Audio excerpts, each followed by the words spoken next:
Hi, and welcome to the 25 Live Pro Create an Event training. In this video, we'll show you how to fill out the event form.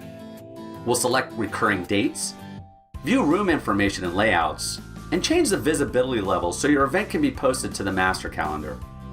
After we submit the form, we'll check out the event details and also show you a shortcut for next time by using the I Know When option. Let's get started. In the event form, enter the event name and the event title for the master calendar. Select the reservation type from the drop-down and your organization. Your favorite or starred items will always appear first. When you get to the description, keep in mind that this is an event description, not a description for the room setup. So write something informative. And if you're posting to the master calendar, feel free to format the text. Next, add the date and time. You can also add additional time if you need to prepare the room before or clean up after your event. If the event is recurring, you can select a repeating pattern like ad hoc, daily, weekly, or monthly. Personally, I prefer to select ad hoc dates directly from the calendar so I can avoid holidays and breaks. If you want to edit the time frame of one or more of these dates, click on the View All Occurrences button. Next to the date, you can adjust the time. If you decide you don't want to have your event on one of these dates, you can click the Remove button, or you can just deselect it from the calendar. Next, select your location. You can select more than one room for an event. This is helpful for events like conferences, which require more breakout spaces at the same time.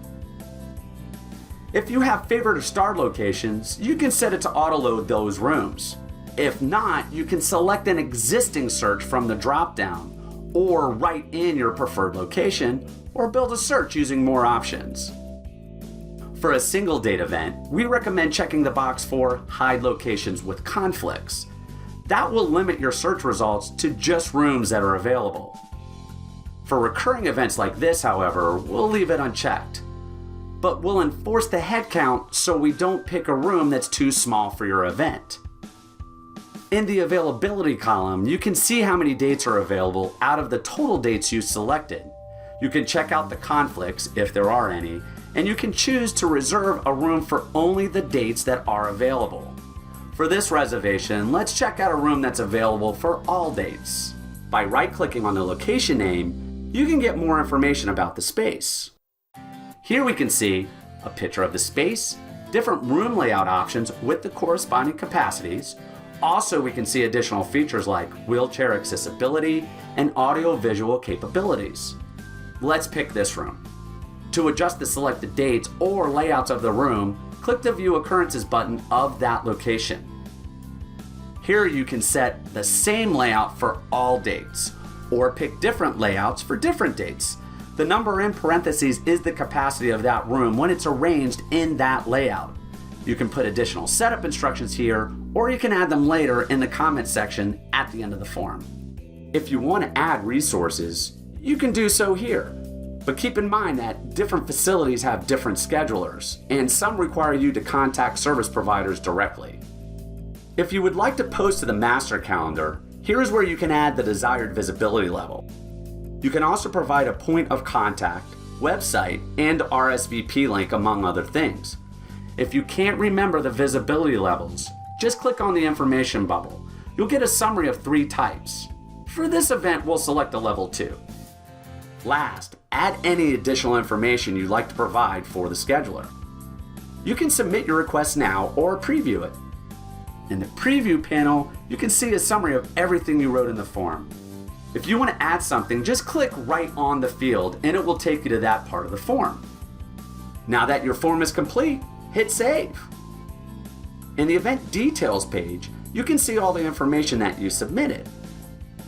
The Occurrences tab will show you all the dates and times of your event and the locations that are requested or assigned to each date.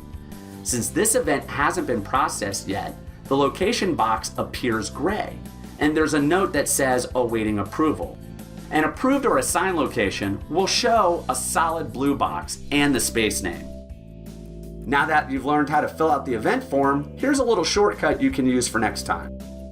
Just click on the I Know When option, pick the date and time and add the expected attendance. Then you can run one of the saved searches. If you want to, you can expand your search. If you see the room you'd like, pick Use this location. The event form will pre-fill with the information you entered. Then you can add the rest of the information. The benefit of creating an event this way is that you can be sure space is available before taking the time to write in all the other event details. You can find more information about 25 Live and scheduling by going to 25 Live Pro Help site or My AU portal and looking up 25 Live scheduling under Technology Core Services.